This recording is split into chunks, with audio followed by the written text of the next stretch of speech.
జమ్ము ఏది అయినా ట్రై చెయ్యి ఆచి చికెన్ మసాలా. ఆచి చికెన్ మసాలా. ఇప్పుడు మొక్కజొన్న అంశమే ఉంది, అది పరిష్కారం కాదు. లేదా ఇంకొక రహదారుల అంశం ఉంటుంది, అది పరిష్కారం కాదు. మొక్కజొన్న పంటకి అసలు ధర లేదు, రైతులు గగ్గోలు పెడతారు. మేము పలానా ప్రాజెక్ట్ చేస్తాం, మేము పలానా ప్రాజెక్ట్ తీసుకొస్తామని చెప్తున్నారు, కానీ రాజకీయ నాయకులు అధికారులు ఆ మాట చెప్పలేకపోతున్నారు. 1772లో వారన్ హేస్టింగ్స్ ఆయన ఉన్నప్పుడు ఫస్ట్ టైం కలెక్టర్ అనే పదవి క్రియేట్ చేయండి. అంటే కలెక్టర్లు సంతృప్తిగా ఉన్నారా, ప్రభుత్వం సంతృప్తిగా ఉన్నారని తీసి పక్కన పెడితే ప్రజలు సంతృప్తి శాతం ఎంత ఉంది అనేది ఇక్కడ జరగాల్సిన మేధోమథనం. నమస్తే, తెలుగునికి స్వాగతం. అమరావతి వేదికగా కలెక్టర్ల కాన్ఫరెన్స్ జరుగుతుంది. కలెక్టర్ల కాన్ఫరెన్స్ అనే దానికంటే రాష్ట్రంలో ఉన్నటువంటి సీనియర్ ఐఏఎస్లు ఐపీఎస్లతో ఒక మేధోమథనం జరుగుతుందనేటువంటి అంశాన్ని ప్రభుత్వం చెప్తుంది. అయితే ఈ మేధోమథనం వల్ల సామాన్య మానవులకి ఎటువంటి ప్రయోజనం వస్తుంది? ఎందుకంటే ఇప్పటికే 7 కలెక్టర్ల కాన్ఫరెన్స్ జరిగింది, కానీ ప్రభుత్వ నివేదికల ప్రకారం అసంతృప్తి అయితే ప్రజల్లో కనిపిస్తుంది. దీనికి అసలు పరిష్కారం ఏంటి తెలుసుకునే ప్రయత్నం చేద్దాం. మనతో సీనియర్ రాజకీయ నాయకులు, అదేవిధంగా మాజీ ఎమ్మెల్సీ లక్ష్మణరావు గారు ఉన్నారు. సార్ నమస్తే. ముఖ్యంగా ఈ అమరావతి వేదికగా జరుగుతున్నటువంటి కలెక్టర్ల కాన్ఫరెన్స్ ఏం చెప్పబోతుంది, ప్రజలకు ఏం మేలు జరగబోతుంది? ఆంధ్రప్రదేశ్ రాష్ట్రంలో కూటమి ప్రభుత్వం ఏర్పడి రేపు జూన్ 12 నాటికి 2 సంవత్సరాలు అవుతుంది. ఈ 2 సంవత్సరాల కాలంలో చంద్రబాబు నాయుడు ప్రభుత్వం 7 సార్లు కలెక్టర్లు ఎస్పీల సమావేశం ఏర్పాటు చేసింది. కలెక్టర్లు ఎస్పీలు అంటే కేవలం కలెక్టర్లు ఒక్కళ్ళే ఉండరు, అక్కడ మనం అర్థం చేసుకోవాలి. సీనియర్ ఐఏఎస్ అధికారులు, చీఫ్ సెక్రటరీ ఐఏఎస్ అధికారులకి ఆయన హెడ్, ఆయన ఉంటాడు. అనేక శాఖల యొక్క కార్యదర్శులందరూ ఐఏఎస్ ఆఫీసర్లు. అలానే మనం హెచ్ఓడీలు అంటాం, అంటే హెడ్ ఆఫ్ ద డిపార్ట్మెంట్స్, వాళ్ళు కూడా ఐఏఎస్. అంటే ఒక మాటలో చెప్పాలంటే రాష్ట్రం యొక్క పరిపాలనా యంత్రాంగం మొత్తం కూడా ఈ కలెక్టర్ల కాన్ఫరెన్స్లో ఉంటుంది. 7 సార్లు చంద్రబాబు నాయుడు ప్రభుత్వం కండక్ట్ చేసింది, అది సంతోషించాల్సిన విషయం. ఎందుకంటే కలెక్టర్లు జిల్లాలలో క్షేత్రస్థాయిలో ఉంటారు. కలెక్టర్ అంటే 32 శాఖలకు అధిపతి, అనేక విషయాలు వాళ్ళకి తెలుస్తాయి. కాబట్టి వాళ్ళ దగ్గర నుంచి ఫీడ్బ్యాక్ తీసుకుని దానికి అనుగుణంగా ప్రభుత్వం ఎలా పనిచేయాలనేది న్యాయంగా జరగాలి. ఎందుకంటే మనం గుర్తుపెట్టుకోవాల్సిన విషయం ఉంటుంది, మన దేశంలో పార్లమెంటరీ ప్రజాస్వామ్యం ఉంది. పార్లమెంటరీ ప్రజాస్వామ్యంలో జాతీయ స్థాయిలో ప్రధానమంత్రి నాయకత్వాన్ని ఉండే మంత్రి మండలి నిర్ణయాలు చేస్తుంది, అధికార యంత్రాంగం వాటిని అమలు చేస్తుంది. అలా ఇప్పుడు మన రాష్ట్రంలో ముఖ్యమంత్రి నాయకత్వాన్ని ఉండే మంత్రి మండలి రాష్ట్రానికి కావాల్సినటువంటి పాలసీస్ అంటే విధానాలు చేస్తుంది, అమలు చేయాల్సిన బాధ్యత యంత్రాంగానికి హెడ్లు ఎక్కడ చూసినా ఐఏఎస్ అధికారులే ఉంటారు. కాబట్టి ఈరోజు ఐఏఎస్ అధికారుల సమావేశాలు, ఐపీఎస్ అధికారులతో కలిపి సమావేశాలు 7 సార్లు నిర్వహించడం సంతోషకరమైన విషయం. కానీ అదే సమయంలో ఆ సమావేశాల్లో నిజంగా ప్రజల సమస్యలు చర్చించబడుతున్నాయా? ఉదాహరణకి ఇప్పుడు ఇమీడియట్గా మన రాష్ట్రంలో రైతాంగానికి సంబంధించి ఇమీడియట్ సమస్య మొక్కజొన్న. కొన్ని లక్షల ఎకరాల్లో పంట వేసి మొక్కజొన్న పంటకి అసలు ధర లేదు, రైతులు గగ్గోలు పెడుతున్నారు. నిన్న నేను 2 విలేజెస్కి వెళ్తే ఆ రైతులు చాలా ఆందోళన పడుతున్నారు. మరి మొక్కజొన్న పండేటటువంటి జిల్లాల కలెక్టర్లు ఆ అంశాన్ని రాష్ట్ర ముఖ్యమంత్రి దృష్టికి తీసుకెళ్ళాలి కదా. అక్కడ ఏదో ఒక నిర్ణయం, మొక్కజొన్న మార్కెట్ ద్వారా కొనటమా, లేకపోతే ఉత్తరం రాయటమా, కేంద్రం ద్వారా కొనిపించటమా. ఆ జిల్లాల కలెక్టర్లు మొక్కజొన్న మా రాష్ట్రంలో మా జిల్లాల్లో పెద్ద సమస్యగా ఉంది, లక్షల ఎకరాల్లో వేశారు అని చెప్పాలి కదా. చెప్పాలి, కానీ కలెక్టర్లు అంత ధైర్యంగా చెప్పగలుగుతున్నారు అనేది నాకు డౌట్. చెప్పమనే కదా ప్రభుత్వం కూడా చెప్పేది. ఏంటంటే క్షేత్రస్థాయిలో ప్రజలు ఏ సమస్యలతో బాధపడుతున్నారో ఆ సమస్యలు మా దగ్గర తీసుకురావాలనే కదా ఇట్లాంటి మేధోమథనం జరిగేది. అంటే వాస్తవంగా సిద్ధాంతపరంగా రైటు, మేధోమథనం ప్రజల సమస్యలు అక్కడ చర్చించి కలెక్టర్లు ప్రభుత్వం దృష్టికి తీసుకెళ్ళి ఇంటర్న్ ముఖ్యమంత్రి గారిని కావచ్చు, పవన్ కళ్యాణ్ కావచ్చు, లేదా లోకేష్ కావచ్చు, వీళ్ళందరూ కూడా స్పందించాలనేది ఉద్దేశం. కానీ వీళ్ళు తీసుకెళ్తున్నారు అనేది నాకు డౌట్. రెండో డౌట్ ఏంటంటే వీళ్ళు చెప్పే విధంగా వాళ్ళు ప్రోత్సహిస్తున్నారా అంటే వీళ్ళు చెప్తున్నా ప్రోత్సహించాలి. మీరు చెప్పండి, సమస్యలు ఏమన్నా చెప్పండి. మేము సొల్యూషన్ మేము చర్చిస్తాం రాజకీయంగా అనేది వాళ్ళు ఎంకరేజ్ చేస్తున్నారు అనేది కూడా నాకు డౌట్. ఎందుకంటే వాళ్ళు మీరు 7వసారి కలెక్టర్ సమావేశం జరిగింది, అయ్యే సమస్యలు మళ్ళీ మళ్ళీ చర్చించడం. ఉదాహరణకి ప్రధానమైన ఇష్యూ మీ అందరికీ తెలుసు, ల్యాండ్. వాళ్ళ ల్యాండ్ మనకి సంబంధించిన చుక్కల భూములని మీకు తెలుసు కదా, ఎస్ఐండ్ ల్యాండ్లని, దేవాదాయ భూములని, ఇది కొన్ని ఏళ్లగా చర్చ జరుగుతుంది. బహుశా ప్రతి కలెక్టర్ల సమావేశంలో ఇది చర్చ జరుగుతుంది. ఇప్పుడు ఇవాళ నిన్న ఏం చెప్పాడు, మీరు మళ్ళీ సమావేశం నాటికి మొత్తం ఒకటి కూడా మిగలకూడదు పరిష్కారంగా. నేను చెప్తున్నాను, నెక్స్ట్ సమావేశంలో కూడా ఈ చర్చ ఉంటుంది. అంటే ఆచరణ వేరు, మాట్లాడటం వేరు. అందుకని కలెక్టర్ల సమావేశాలు ఎప్పుడు సంతృప్తికరంగా ఉంటాయంటే నిజంగా ప్రజలకి వాళ్ళు ఎదుర్కొన్న సమస్యలకి పరిష్కారం ఎదిగితే అవి సముచితంగా ఉంటాయి. అది జరగట్లేదు అనేది నాకున్న అభిప్రాయం. అంటే కలెక్టర్లు సంతృప్తిగా ఉన్నారా, ప్రభుత్వం సంతృప్తిగా ఉన్నారని తీసి పక్కన పెడితే ప్రజలు సంతృప్తి శాతం ఎంత ఉంది అనేది ఇక్కడ జరగాల్సిన మేధోమదనం. ఆ ప్రజా సమస్యలు చెప్పకుండా కలెక్టర్లు దాచిపెడితే ఈ మేధోమదనానికి అసలు అర్థం ఏముంటుంది? ఖచ్చితంగా సమస్య ఎలా ఉంటుందంటే, కలెక్టర్లు ఒకప్పుడు, అంటే నేను చాలామందిని చూశాను కాబట్టి చెప్తున్నాను, కలెక్టర్ అంటే ఒకప్పుడు మీకు తెలుసు, కలెక్టర్ అనే పదవి బ్రిటిష్ వాళ్ళు క్రియేట్ చేశారు. 1772లో వారన్ హేస్టింగ్స్ ఆయన ఉన్నప్పుడు ఫస్ట్ టైం కలెక్టర్ అనే పదవి క్రియేట్ చేయబడి, బ్రిటిష్ వాళ్ళ కాలంలో కలెక్టర్లు ఎంపికయ్యే సర్వీస్ని ఐసిఎస్ అన్నారు. ఐసిఎస్ అంటే ఇండియన్ సివిల్ సర్వీస్. ఇప్పుడు మీరు మన గుంటూరు జిల్లా కలెక్టర్ ఆఫీస్కి వెళ్తే 1947 దాకా ఉన్న కలెక్టర్లు అంతా బ్రిటిష్ వాళ్ళే కనపడతారు. వాళ్ళు గొప్పవాళ్ళు ఉన్నారు. ఉదాహరణకి మనం కూర్చుని ఇంటర్వ్యూ చేస్తున్నటువంటి పేట పేరు బ్రాడీపేట. బ్రాడీ అనే ఆయన 1904వ సంవత్సరంలో గుంటూరు జిల్లా కలెక్టర్గా చేశాడు. ఆయన బాగా చేశాడు కాబట్టి ప్రజలు ఆయన పేరుతో పేట స్థాపించుకో, ఇప్పుడు బ్రాడీపేట అంటున్నాం మనం. అంటే వాడు విదేశీయుడు కావచ్చు, అయినా ప్రజల సమస్యల పట్ల స్పందించాడు. రాజ్యాంగం అమల్లోకి వచ్చాక ఈ ఐసిఎస్ ఉండాలా వద్దా అని చర్చ జరిగింది. ఎందుకంటే అది బ్రిటిష్ వాడిది కదా. అప్పుడు ఏం చేశారంటే సర్దార్ పటేల్ వీళ్ళంతా కూడా, అంబేద్కర్, సర్దార్ పటేల్, మన ఇండియాలో సివిల్ సర్వీసెస్ అని క్రియేట్ చేద్దాం, ఆ ఐసిఎస్ అనేది తీసేద్దాం, ఐఏఎస్ అని పెడదాం, Indian administrative service, IPS Indian police service, Indian foreign service, ఇట్లా పెడదామని సివిల్ సర్వీసెస్ అని పెట్టారు. పెట్టి ఈ ఎంపిక చేయటానికి ఒక స్వతంత్ర విధానం, అంటే UPSC, union public service commission ద్వారా చాలా పెద్ద ప్రాసెస్ అది.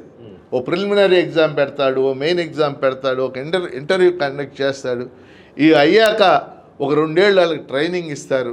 వీటన్నిటి యొక్క ఉద్దేశం ఏంటంటే వీళ్ళు రాటుదేలి ప్రజలకి సేవలు అందించాలి. నిజం చెప్పాలంటే లాస్ట్ 50 ఇయర్స్లో మనం చూస్తే కలెక్టర్లు చాలా ధైర్యంగా ఒక అద్భుతమైనటువంటి పాత్ర పోషించిన వాళ్ళు ఉన్నారు.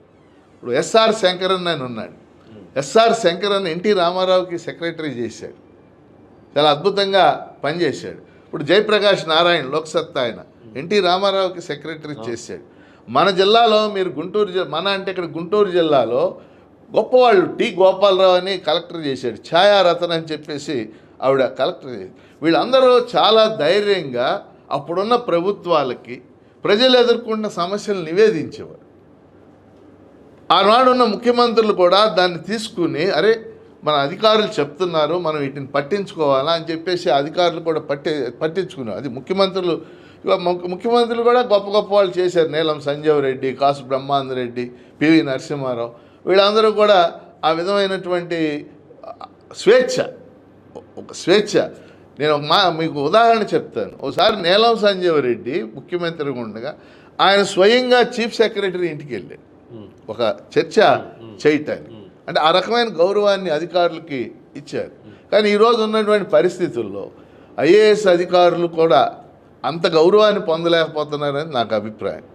వాళ్ళు కూడా రాజకీయ ఒత్తిడికి లొంగి పని చేయాలి. వాస్తవంగా వాళ్ళు భయపడాల్సిన అవసరమే లేదు. ఈ శాఖ కాబట్టి ఆ శాఖలో వేస్తారు, వాళ్ళు ఉద్యోగాన్ని ఏం పీకలేరు, అంతే కదా. కాబట్టి శాఖ ప్రాధాన్యత తగ్గిస్తారు. ఇక్కడ కూడా జరుగుతుందండి సార్, రాష్ట్రంలో జరిగే పాలన మొత్తం కూడా రాజకీయ కారణాలతో, రాజకీయ అంశాలతోనే ముడిపెట్టి మేము పలానా ప్రాజెక్ట్ చేస్తాం, మేము పలానా ప్రాజెక్ట్ తీసుకొస్తామని చెప్తున్నారు. కానీ రాజకీయ నాయకులు, అధికారులు ఆ మాట చెప్పలేకపోతున్నారు.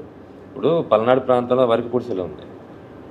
రాజకీయ నాయకులు హామీ ఇస్తూ ఉంటారు ప్రతిసారి, ఇది మేము పూర్తి చేస్తాం, ఇది పూర్తి చేస్తాం. అడ్మినిస్ట్రేటివ్లో ఉన్నటువంటి కలెక్టర్లు ఎప్పుడు కూడా దీన్ని మేము పలానా ప్రజల కోసమే కదా, ప్రభుత్వం చెప్పింది ప్రజల కోసమే, దీన్ని మేము ఇనిషియేట్ తీసుకొని మేము చేయబోతున్నాం అనేది ఇప్పుడు అధికారులు చెప్పలేదు. వాళ్ళకి ఆ బాధ్యతలు ఉండాలి కదా. అంటే అధికారులు చెబితే అదే నేను చెప్పింది. ఇంతకు ముందు కాలానికి ఇప్పటికీ వచ్చిన పెద్ద తేడా ఏంటంటే, ఆ రోజు జాతీయ పార్టీ అధికారంలో ఉంది. కాంగ్రెస్ పార్టీ ఒక విశాలమైన పార్టీ, ఎక్కువ కాలం మన రాష్ట్రంలో అదే అధికారం. కాంగ్రెస్ పార్టీకి ఉన్న ఒక లక్షణం ఏంటంటే, అది అందరి అభిప్రాయాలను తీసుకుంటా ఉంటుంది. అంటే ఆ పార్టీ నేను పొగడతల్లా, ఆ పార్టీ విమర్శకుల్లో నేను గట్టాడు. వాళ్ళు జాతీయ పార్టీ కాబట్టి. ఈ ప్రాంతీయ పార్టీల పాలన వచ్చాక ఏం జరుగుతుందంటే, ఇప్పుడు మన రాష్ట్రం అంతా ప్రాంతీయ పార్టీల పాలనే. వైఎస్ఆర్ కాంగ్రెస్ కానీ, తెలుగుదేశం కానీ, పవన్ కళ్యాణ్ కానీ, ఇవన్నీ. సో ప్రాంతీయ పార్టీ పాలనలో ఏం జరుగుద్దంటే, ప్రాంతీయ పార్టీలు పూర్తిగా అధికారాలు మా దగ్గరే ఉండాలి, అధికారులు చెప్పినట్టు వినాల్సినటువంటి పరిస్థితి లేదు. కాబట్టి అధికారులు సజెస్ట్ చేయడానికి కూడా ఇబ్బంది పడుతున్న పరిస్థితి మనం చూస్తాం. సార్ మా జిల్లాలో ఇప్పుడు పల్నాడు జిల్లా కలెక్టర్లు వేసి వరికపూడిశాల ప్రాజెక్టు పూర్తి చేస్తే బాగుంటుంది అని పల్నాడు జిల్లా కలెక్టర్ కనుక సజెస్ట్ చేస్తే అది స్వీకరించే పరిస్థితి రాజకీయ నాయకుడికి లేదు. అంటే ముఖ్యమంత్రి కదా రాజకీయ నాయకుడు, మేము చూస్తానులేమ్మా అంటాడు. అందుకని ఈరోజు ఉన్నటువంటి పరిస్థితి పూర్తిగా మారిపోయింది అనేది మనం గుర్తించాల్సినటువంటి అంశం. ఒకప్పుడున్న సివిల్ సర్వీసెస్, ఐఏఎస్, ఐపీఎస్ స్వతంత్రంగా పనిచేయటం. సార్ వాళ్ళకి వాళ్ళ విధి విధానాలు ఏంటి, అసలు వాళ్ళు ఎంపిక అయిన తర్వాత వాళ్ళు చేయాల్సిన పనులు ఏంటి సార్? అసలు వాళ్ళ విధి విధానాలు ఏంటి చాలా స్పష్టంగా సివిల్ సర్వీసెస్ అధికారులు వాళ్ళు చేయాల్సిన పని, ఏవైతే రాజకీయ వ్యవస్థ తీసుకున్న నిర్ణయాలు ఉన్నాయో అవి ప్రజలకు లబ్ధి జరిగేలాగా క్షేత్రస్థాయిలో అమలు చేయాలి. అంతే కదా, అది వాళ్ళు చేయాల్సిన మెయిన్ పని. ఆ పనిలో వాళ్ళు స్వతంత్రంగా వ్యవహరించాలి. పూర్తిగా రాజకీయ నాయకులే చెప్పినట్టు వినాల్సినంత ఆవశ్యకత ఏం లేదు. కానీ లేకపోతుంటే ఏమవుతుంది, ఇప్పుడు మనం చూసాం మన రాష్ట్రంలో రాజశేఖర రెడ్డి గారు ఉన్నప్పుడు కొంతమంది ఐఏఎస్ అధికారులు ఈ భూములు సంతకాలు పెట్టి ఇప్పుడు జైలుకి వెళ్ళటం, ఇదంతా కూడా మనం చూసాం.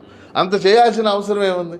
ఈ రూల్స్కి ఒప్పుకోవు అని చెప్పొచ్చు కదా. ముఖ్యమంత్రి కాన్వాయానికి మళ్ళీ పరిగెత్తుకుంటే వెళ్ళే పరిస్థితులు కూడా వచ్చినాయి.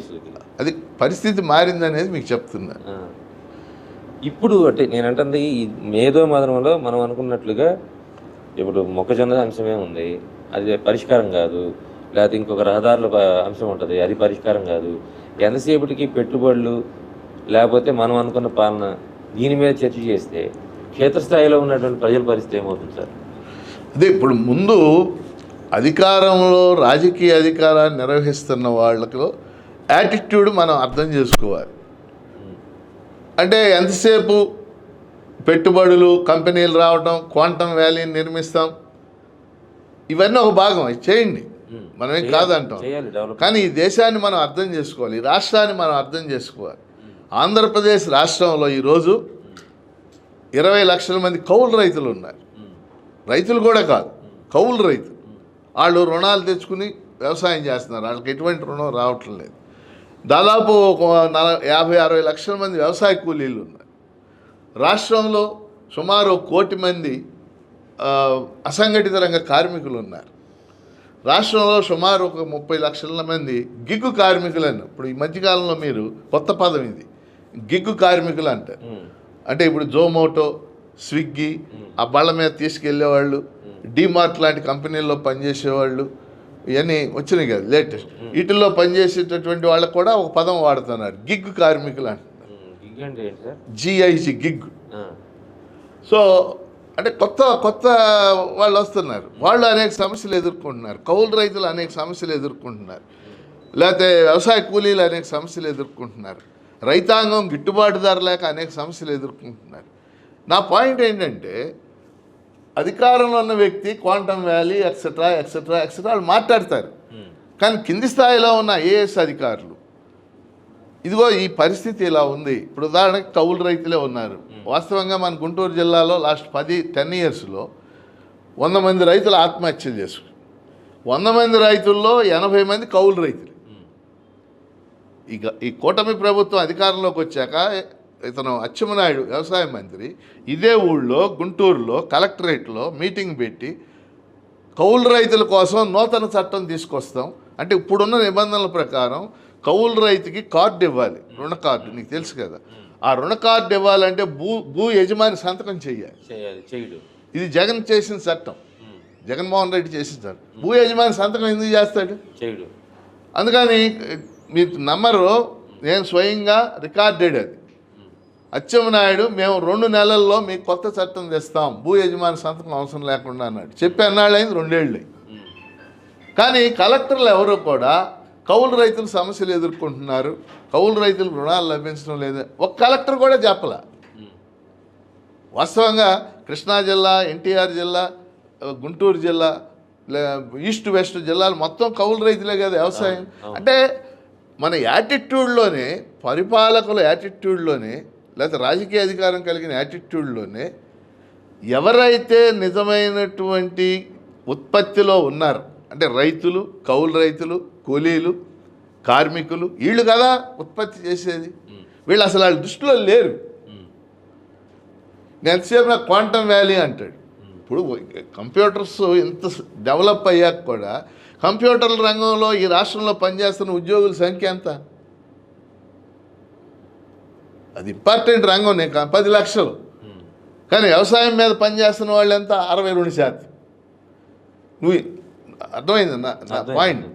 కాబట్టి ఎప్పుడైతే రాజకీయ అధికారం కలిగిన చంద్రబాబు నాయుడు లాంటి వాళ్ళు వాళ్ళకు ప్రాధాన్యత ఇవ్వటం లేదు, దిగువ స్థాయిలో అధికారులు కూడా రాజకీయ నాయకుడు మైండ్ని స్టడీ చేస్తారు. స్టడీ చేసి కొత్త కొత్త విషయాలు ఆయన మైండ్ కానీ ఈ ఇది ఇలా పెడితే బాగుంటుంది, అది అలా పెడితే బాగుంటుంది అని చెప్తున్నారు తప్పితే నిజంగా సాధారణ పేద ప్రజలు, లేకపోతే చేనేత కార్మికులు, కూలీలు, కౌలు రైతులు వీళ్ళు ఎదుర్కొన్న సమస్యల్ని కలెక్టర్లు శక్తివంతంగా ముఖ్యమంత్రి దృష్టికి తీసుకెళ్ళట్లేదనేది నా అభిప్రాయం. అంటే దీంట్లో కూడా ఈరోజు నిన్న చర్చించిన దాంట్లో ప్రధానంగా పేదరిక నిర్మూలన అనేది ప్రధాన ఎజెండాగా తీసుకుంది. సూపర్ 6 పథకాలు, వాటి అమలు, దాంతోపాటు పేదరిక నిర్మూలన, అదేవిధంగా ట్రాన్స్పరెన్సీ, గవర్నెన్స్. ఇది అసలు సాధ్యమేనా లేకపోతే ఓన్లీ మాటలు చెప్పుకోవడానికి? ఇప్పుడు చంద్రబాబు నాయుడు 2-3 కాన్సెప్ట్స్ ఉన్నాయి. ఒకటి 2047 నాటికి స్వర్ణ ఆంధ్రప్రదేశ్, మంచిదే, ఆలోచన మంచిది. సో ఆంధ్రప్రదేశ్ స్వర్ణాంధ్రప్రదేశ్ అవుద్దంటే కాదని మనం ఎందుకని అలా. ఇప్పటికే 2047 నాటికి అంటే ఇంకో 20 ఏళ్ళకి. అందులో భాగంగా చంద్రబాబు నాయుడు ఈ మధ్య ఎక్కువ మాట్లాడుతుంది ఏంటంటే P4 అనే స్కీమ్, పబ్లిక్ ప్రైవేట్ పార్ట్నర్షిప్లో 4వ P చేరారు. అంటే దాని అర్థం ఏంటంటే సమాజంలో ఉన్నటువంటి ధనికులు పేదల్ని దత్తత తీసుకుని చేయాలి, దాని ద్వారా పేదరికం పోవాలి. అది ఈ భూమి మీద ఎక్కడ జరగలేదు ఇంతవరకు. దీనికంటే ముందు చాలామంది చెప్పేశారు. మహాత్మా గాంధీ దీన్నే ధర్మకర్తృత్వ సిద్ధాంతం అని చెప్పాడు. ధర్మకర్తృత్వ సిద్ధాంతం అంటే ఏంటంటే డబ్బున్నవాడు పేదవాడికి ట్రస్టీ లాగా, ధర్మకర్తృత్వం అంటే తెలుసు కదా నీకు, ట్రస్టీ, గుడికి ట్రస్టీ ఉంటాడు, ట్రస్టీ లాగా ఉండి ఇది డెవలప్ అయ్యేలా చూడాలని చెప్పేసి ఇంతవరకు ఈ భూమి మీద చాలామంది చెప్పారు ఈ సిద్ధాంతాలు. ఈయన కొత్తగా అది జరగవాయి. అంటే నేను కూడా పొలిటికల్ సైన్స్ ఒక లెక్చరర్గా మాట్లాడుతున్నా. అవి జరగాల్సింది ఏంటంటే నిజంగా ఆయా రంగాలు, ఉదాహరణకి వ్యవసాయ రంగం, ఆర్థిక వ్యవస్థ అంటే 3 రంగాలు ఉంటాయి. వ్యవసాయ రంగం, పారిశ్రామిక రంగం, సేవల రంగం. వ్యవసాయ రంగం వాస్తవంగా పరిపాలనలో ఉన్న వాళ్ళ ఆలోచనలు ఏంటంటే ఆంధ్రప్రదేశ్లో వ్యవసాయ రంగం వాటా తగ్గిపోయింది, 16% వచ్చేసింది. రాష్ట్ర స్థూల ఉత్పత్తి అంటాం, వాస్తవం అది 16%. కానీ మనం గుర్తించాల్సిన విషయం ఏంటంటే వీళ్ళు వ్యవసాయ రంగం వాటా 16% వచ్చింది, కానీ వ్యవసాయ రంగం మీద ఆధారపడే వాళ్ళ శాతం 62% కంటిన్యూ అవుతుంది. ఇది మోర్ డేంజరస్ అనమాట. అర్థమైంది. కాబట్టి అక్కడ ఎదుర్కొంటున్న సమస్యలు ఏంటి, కౌలు రైతులు ఎదుర్కొంటున్న సమస్యలు ఏంటి, ఉపాధికి సంబంధించి ఉన్న సమస్యలు ఏంటి. ఉపాధి ఉంది, ఇవాళ అన్నిటికంటే పెద్ద సమస్య ఏంటి స్టేట్లో నా ఉద్దేశంలో ఎంప్లాయ్మెంట్. సంవత్సరం తిరిగేసరికి ఆంధ్రప్రదేశ్లో 280 ఇంజనీరింగ్ కాలేజీలు, 280, 120 బి ఫార్మసీ కాలేజీలో, 120 MBA MCA కాలేజీలో, 1000 డిగ్రీ కాలేజీలో. సంవత్సరం తిరిగేసరికి 2.5 లక్షల మంది గ్రాడ్యుయేట్స్ రోడ్డు మీదకి వస్తారు. 2.5 lakhs. ఈ 2.5 lakhsలో ఓ 5% అమెరికా లాంటి దేశాలకు వెళ్తున్నారు, ఓ 15% క్యాంపస్ ఇంటర్వ్యూలో సెలెక్ట్ అవుతుంది. 5, 15, 20. ఇంకో 20% చిన్న చితక ఉద్యోగాలు ఆడిని పట్టుకుని ఏడిపోయారు. ఈ 40%, మిగిలిన 60% ఏం చేయాలో అర్థం కాక ఇబ్బందులు పడుతున్నారు. సో వీళ్ళకి ఎంప్లాయ్మెంట్ ఎలా? అందరికీ గ్రూప్ 2 ఇమ్మని నేను అడగతల్లా, కానీ వీళ్ళకి స్కిల్ డెవలప్మెంట్ చేయాలి. అసెంబ్లీ నియోజకవర్గానికి ఒక స్కిల్ డెవలప్మెంట్ సెంటర్ పెట్టారనుకోండి, బ్యాచ్ల వారీగా వాళ్ళకి చేయొచ్చు. ఇలాంటివి కొన్ని ఆలోచనలు చేయాలి, కానీ ఇలాంటి ఆలోచనల మీద చర్చ జరగటం లేదు. అక్కడ ముఖ్యమంత్రి మైండ్లో ఏముందో చదువుతున్నారు, ఆ చదివినాటిని అధికారులు మాట్లాడుతున్నారు. నేను అనుకోవటం ముఖ్యమంత్రి గారిని అధికారులు తప్పుదోవ పట్టిస్తున్నారు అనుకున్నాను. ఎందుకంటే సంతృప్తికరమైనటువంటి పాలన అందిస్తున్నాం మనం. 80% సాటిస్ఫాక్షన్ లెవెల్స్ ఉన్నాయి, 70% ఉన్నాయి, మీ దగ్గర 85 ఉన్నాయని సీఎం గారు చెప్తున్నారు. అవన్నీ కూడా ఈ ఐఏఎస్లు ఐపీఎస్లు ఇచ్చే నివేదికల ఆధారంగానే కదా ఆయన చెప్పేది.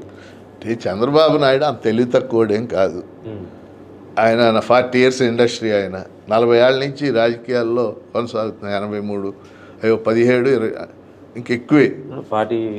ప్రజలు ఏమనుకుంటున్నారు, అంత తెలివి తక్కువడేం కాదు. ఐఏఎస్ ఆఫీసర్ల నివేదికల మీదే ఆధారపడి నిర్ణయాలు చేసే అంత తెలివి తక్కువ వాడు కూడా కాదు ఆయన. కానీ అది యాటిట్యూడ్, అది ఇప్పుడు కాదు, మొదటి నుంచి కూడా ఇదే యాటిట్యూడ్. హై వోల్టేజ్ ప్రచారం, హై వోల్టేజ్ ఏమంటాం ఈవెంట్స్, అంటే అవన్నీ కూడా పొలిటికల్గా ఎవరైనా చేస్తారు సార్. నేనంటుంది ఈ సాటిస్ఫాక్షన్ లెవెల్స్ ఏ ప్రామాణికంగా తీసుకొని చెప్తారు అనేది. అది నువ్వు చెప్పినట్టు ఏంటంటే అధికారులు కూడా ఇప్పుడు అసలు అందుకని ఇక్కడ సమస్య ఏంటంటే అసలు ప్రజలంటే ఎవరనేది ఒక ఆలోచన ఉంటే ప్రజలు. ఇప్పుడు ఇందాక నుంచి మనం మాట్లాడుకుందంటే వాళ్ళే కదా, కూలీలు, వ్యవసాయ కూలీలు, రైతులు, కౌలు రైతులు, లేకపోతే అసంఘటిత రంగ కార్మికులు, గిగ్ వర్కర్లు, వీళ్ళు వీళ్ళని మనం ఇలా తీసుకుని వీళ్ళలో ఎక్కడ డిస్సాటిస్ఫాక్షన్ ఉంది, ఎక్కడ డిస్సాటిస్ఫాక్షన్ ఉంది, అసంతృప్తి ఉంది. నీకు ఉదాహరణ చెప్తాను. ఇప్పుడు రాష్ట్ర ప్రభుత్వం ఫీజు రియంబర్స్మెంట్ 7,000 కోట్లు బకాయిలో, ఫీజు రియంబర్స్మెంట్ 7,000 కోట్లు అది దశల వారీగా ఇస్తారు. ఈ లోపల కాలేజీలు ఏం చేస్తున్నాయి అంటే, ఈ స్టూడెంట్ చదువు అయిపోయింది, వాడు ఎక్కడో చిన్న జాబ్ వచ్చింది, సర్టిఫికేట్లు అడిగితే ఇవ్వటం లేదు. కొన్ని వేల మంది స్టూడెంట్స్ దాని మీద అసంతృప్తి ఎదుర్కొంటున్నారు. నా దగ్గర బోల్డ్ మంది కాగితాలు ఉన్నాయి. ఇప్పుడు సరే నేను 1 6 కాలేజీ యాజమాన్యాలు మనకుండే గుడ్ రిలేషన్ వల్ల ఇప్పించగలం.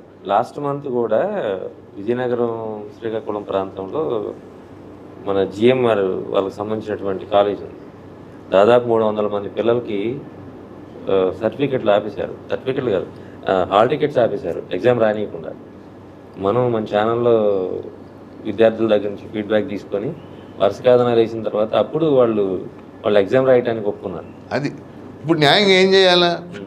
ప్రభుత్వం కలెక్టర్ల ద్వారా ఓ ప్రకటన చేయించి మేము ఫీజు రియంబర్స్మెంట్ ఇస్తాం, కాలేజీలు ఎవరు కూడా ఈ సర్టిఫికేట్లు ఆపడానికి వీలేదు, ఏదైనా కాలేజీ సర్టిఫికేట్లు ఆపితే ఆ పిల్లలు వెంటనే మా కలెక్టరేట్కి రండి అని ప్రకటన చేయాలి కదా. ఇది ముఖ్యమంత్రి దృష్టికి తీసుకెళ్ళాలి కదా సార్. అసలు ముఖ్యమంత్రి గారి దృష్టికి అన్నీ తీసుకెళ్లే పరిస్థితే ఉంటే వారం వారం మీరు గ్రీవెన్స్ చూస్తూ ఉంటారు కలెక్టరేట్లో కానీ లేకపోతే ఎస్పీ కార్యాలయంలో కానీ. అసలు అక్కడ ఎన్ని కేసులు వస్తున్నాయి, ఎన్ని పరిష్కారం అవుతున్నాయి, మీకే కొంత అవగాహన ఉంటుంది కదా. అంటే వాస్తవంగా ఏంటంటే ఈ గ్రీవియన్స్ అనేది కూడా తమాషాగా మారి ఏ ప్రభుత్వం ఉన్నా, నేను ఆ ప్రభుత్వం ఈ ప్రభుత్వం అని చెప్పి ప్రతి సోమవారం అన్ని జిల్లా కేంద్రాల్లో గ్రీవియన్స్ పెడుతున్నారు. ఆ వచ్చిన వాడే వచ్చి మళ్ళీ ఇవ్వటం. అది యాక్చువల్గా ఒక గ్రీవియన్స్ ఇచ్చాడు ఒక సాధారణ మనిషి గ్రామం నుంచి వచ్చి, అది పరిష్కారం అయిందా లేదో తెలుసుకునే యంత్రాంగం లేదు. ఇప్పుడు నిన్న మంత్రి నారాయణ గారు కూడా సింగపూర్లో ఏదో విధానం ఉందని చెప్పుకుంటూ వస్తున్నాడు. అంటే చెప్పుకుంటూ వచ్చాడంటే ఇక్కడ పరిష్కారం కావట్లేదనే కదా. కాబట్టి ఇచ్చినటువంటి గ్రీవియన్సెస్ పరిష్కారం కావడానికి ఒక యంత్రాంగం. ఎందుకంటే ఒకే ఇష్యూ మీద గ్రీవియన్స్కి 15 సార్లు వచ్చిన వాళ్ళు ఉన్నారు, నాకు తెలిసిన వాళ్ళు ఉంటారు. 15 సార్లు ఎందుకు రావాలా? ఒకవేళ పరిష్కారం కావట్లేదు ఇబ్బంది, అతన్ని పిలిపించి దానికి ఒక యంత్రాంగాన్ని డెవలప్ చెప్పి, బాబు నీ గ్రీవియన్స్ పరిస్థితి ఇది అవ్వట్లేదు లేదు, దీని సమస్య ఇది అని అన్నా చెప్పాలి కదా. సో ఊరికే ప్రతి వారం గ్రీవియన్స్ జరిగింది, వాళ్ళు వందల మంది వచ్చి ఇవ్వటం తప్పితే. కానీ ఈ లోపల ఏం చేస్తారు, కలెక్టర్లు గ్రీవియన్స్కి వచ్చినటువంటి వాళ్ళకి మేము మంచినీళ్ళు పెట్టించాం, మేము అన్నం పెట్టించాం, మజ్జిగ. లేకపోతే అక్కడ రోబోని పెట్టి రోబోకే మీ మాటలు వినిపించవచ్చు. ఇవన్నీ ప్రచారం తప్పితే సమస్య పరిష్కారాన్ని. ఇప్పుడు ఎక్కడో నిన్న చదివాను, కలెక్టర్ త్వరలో రోబో పెట్టిస్తున్నాడు. అంటే రోబో అడుగుద్ది, ఏంటి మీరు వచ్చారు అని, ఈయన ఏదో చెప్తాడు, అది రికార్డు చేసుకుంటుంది అనమాట. కానీ ప్రచారం సమస్య పరిష్కారం కావడం కదా, అదేదో ఫోన్ చేసి IVRS లో రికార్డ్ చేసుకోవచ్చు. అందుకని మీరు చెప్పినట్టు ఏంటంటే ప్రస్తుతానికి అంటే నాకున్న అనుభవంలో నేను కూడా 40 ఏళ్ళు రాజకీయాలు ఫాలో అవుతున్నా, 2-3 సార్లు ఎమ్మెల్సీగా చేశాను. నాకున్న అనుభవం ఏంటంటే అధికారంలో రాగానే ఎవరైనా ఏ పార్టీ అయినా మామూలు కళ్ళు మనకి ఇక్కడ ఉంటాయి కదా, ఈ కళ్ళు ఇట్లా పైకి వెళ్తాయి అన్నమాట. మనం మంచిగా చెప్పేది అంత రుచించదాలి. సో ఇక్కడ ఈ సమస్యలు ఉన్నాయి, ఈ పరిష్కారం చేయాలి, ఈ అసంతృప్తి ఉందని చెప్పినా 90% అంతా సంతృప్తికరంగా ఉందని చెప్తా ఉంటారు. మీరు పాత గవర్నమెంట్తో కొంచెం యాక్సెస్ ఉండేది కదా మీకు, అప్పుడు కూడా చెప్తే అప్పుడు కూడా వాళ్ళకు కూడా కన్ను అంతే, వాళ్ళే అంతే కదా. ఓల్డ్ ఇన్సిడెంట్లు అయ్యి అంటే నేను వాళ్ళు ఉన్నంతకాలం ఎమ్మెల్సీగా ఉన్నాను కాబట్టి అనేక ఇష్యూలు వాళ్ళ ముందుకు తీసుకెళ్ళాం. సార్ ప్రజల్లో అసంతృప్తి వస్తుంది, మీరు మా ఉద్యోగస్తులను పట్టించుకోవాలి, వాళ్ళకి డిఏలు ఇవ్వాలి. మాకు ఓట్లు వేసేవాళ్ళు వేరులే, ఎవరు మాకు ఓట్లు వేసేవాళ్ళు వేరులే. ఏమైంది చివరికి? ఎవరు వేశారు అంటే వాళ్ళు అర్థం చేసుకోవాల్సింది, నువ్వు ఒక కింద గవర్నమెంట్లో లబ్ధిదారులకు బెనిఫిట్స్ అదే మనకు తెలుసు కదా, డీబీటీ ఇచ్చావు ఒకటే, ఓకే. కానీ ఆ ఇంట్లో నిరుద్యోగం ఉన్నాడు, వాడికి డీబీటీ కాదు, వాడికి డిఎస్సి కావాలి. నీకు అర్థమైంది పాయింట్. వాడు అసంతృప్తిగా ఉంటాడు, నా కొడుకు ఉద్యోగం నువ్వు అన్ని కొట్టినా నువ్వు ఉద్యోగం ఇవ్వలేదని వాళ్ళకి అసంతృప్తి ఆ ఫ్యామిలీకి. కాబట్టి అనేక రకాలైనటువంటి ఇష్యూస్ మోడర్న్ సొసైటీస్లో ఉంటాయి. ప్రభుత్వాలు వీటన్నిటిని అడ్రస్ చేయ తప్పదు, ఎందుకంటే వాళ్ళకి అధికారం ఉంది కాబట్టి. చేయకుండా ప్రజలందరూ సంతృప్తిగా ఎవరైనా మళ్ళాంటి వాళ్ళ సలహాలు చెప్పినా మీకు తెలియదులేండి అంత సంతృప్తిగా ఉంది అంటూ ఉంటారు. దానివల్ల లాభం లేదు. నిజాయితీగా ఈ కాన్ఫరెన్స్లు కనుక నిర్వహిస్తే అది ప్రజలకు మంచి చేస్తుంది అనేది నా అభిప్రాయం. అదే సార్, మీ అంటే భవిష్యత్తులో కూడా మళ్ళీ అమరావతి వేదికగా కలెక్టర్ల కాన్ఫరెన్స్ జరుగుద్ది, ప్రజల సాటిస్ఫాక్షన్ లెవెల్స్ గురించి చర్చిస్తారు. ఆ చర్చ ఎలా ఉంటే బాగుంటుంది అనేది నా సలహా ఏంటంటే ముఖ్యమంత్రి కలెక్టర్లకు ఫ్రీడమ్ ఇవ్వాలి, ముందే చెప్పాలి కాన్ఫరెన్స్కి ముందే. మీరు నిజాయితీగా మీ జిల్లాలో ఉన్న రైతాంగం, మీ జిల్లాలో ఉన్నటువంటి అసంఘటిత రంగ కార్మికులు, విద్యార్థులు వీళ్ళు ఎదుర్కొన్న సమస్యలు నోట్ చేసుకురండి, వాటిని మీ జిల్లా తరఫున పెట్టండి, చర్చ పెట్టండి, మీ సొల్యూషన్స్ ఏంటో చెప్పండి. నేను కూడా సలహాలు చెప్తాను. అంటే నిజాయితీగా వాళ్ళకి ఆ ఫ్రీడమ్ ఇస్తాడు, చెప్తారు గ్యారెంటీ. ఇది ఈ ప్రభుత్వంలో ఎంతసేపు మీరు కొత్త ప్రాక్టీసెస్ చెప్పండి. కొత్త ప్రాక్టీస్ అంటే ఈ టెక్నాలజీ వాడకాలు ఇవి అవి, నేను వాటికి వ్యతిరేకం కాదు, కానీ అది సమస్యలను పరిష్కారం చేయదు. అందుకని ప్రభుత్వం ఇప్పటికైనా ఆలోచించి ఇంకా 3 ఏళ్ళు ఉంది గ్యారెంటీగా, చక్కగా పరిపాలన చేసుకోవచ్చు. కలెక్టర్లకి ఫ్రీడమ్ ఇచ్చి మీ మనసులో ఉన్నది, మీ జిల్లాలో ఎదుర్కొన్న సమస్యలు నోట్ చేసుకురండి, వాటిని ఇక్కడ నిజాయితీగా ప్రజెంట్ చేయండి. ఒక్కో జిల్లా కలెక్టర్కి 1 అరగంట టైం ఇచ్చి వాటికి సొల్యూషన్లు కూడా మీరు చెప్పండి, లేకపోతే నేను చెప్తాను అనేది చెప్తే కొంత మెరుగుపడవచ్చు. సార్ అరగంట టైం కాదు, అసలు ఈ కాన్ఫరెన్స్లు పిలుస్తుంటే కలెక్టర్లు నెత్తి కొట్టుకుంటున్నారు అనేటువంటి చర్చ కూడా జరుగుతుంది. విసుక్కుంటున్నారు, ఇన్ని గంటలు మేము ఎందుకు కూర్చోవాలి అని. అంటే ప్రభుత్వం తీసుకున్నటువంటి నిర్ణయాన్ని అమలుపరచాలి కదా కలెక్టర్లు, ఎందుకు తలగొట్టుకునే పరిస్థితి ఎందుకు? అదే ఇప్పుడు ఆచరణ సాధ్యం కాని ఉపన్యాసాలు, ఆచరణ సాధ్యం కాని ప్రాక్టీసెస్, అంటే వాళ్ళు కూడా నిజాయితీ పనిచేయాలనుకుంటారు ప్రజల కోసం. ఏఎస్ అంటే కష్టపడి చదువుకున్నారు, ఇందా మనం చెప్పుకున్నాం కదా. కానీ ఆచరణ సాధ్యం కాని ఉపన్యాసాలు, ఆచరణ సాధ్యం కాని ప్రాక్టీసెస్, ఆచరణ సాధ్యం కాని విషయాలు చెప్పి వాటికి బడ్జెట్ కేటాయించకుండా ఇలా చేయటం వల్ల వాళ్ళకి ఆ రకమైనటువంటి యాటిట్యూడ్ వస్తుంది. అలా కాకుండా నిజాయితీగా గ్రౌండ్ లెవెల్ సమస్యలను కలెక్టర్ల దగ్గర తీసుకుని ఆచరణ సాధ్యమైన సొల్యూషన్స్ పెడితే కలెక్టర్ల సమావేశానికి అర్థం పరమార్థం ఉంటుంది. సో ఇది మొత్తంగా రాబోయే రోజుల్లో అయినా సరే జరిగే కలెక్టర్ల కాన్ఫరెన్స్లో మేధోమదనం అంటే క్షేత్రస్థాయిలో ఉన్నటువంటి కార్మిక, కర్షక, నిరుద్యోగులకి వాళ్ళకి ప్రయోజనం చేకూర్చేలాగా ఉండాలి, వాళ్ళ సమస్యల్ని అడ్రస్ చేసే విధంగా ఉంటే ఎప్పుడు సదస్సులు పెట్టినా అవి సత్ఫలితాన్ని ఇస్తాయి.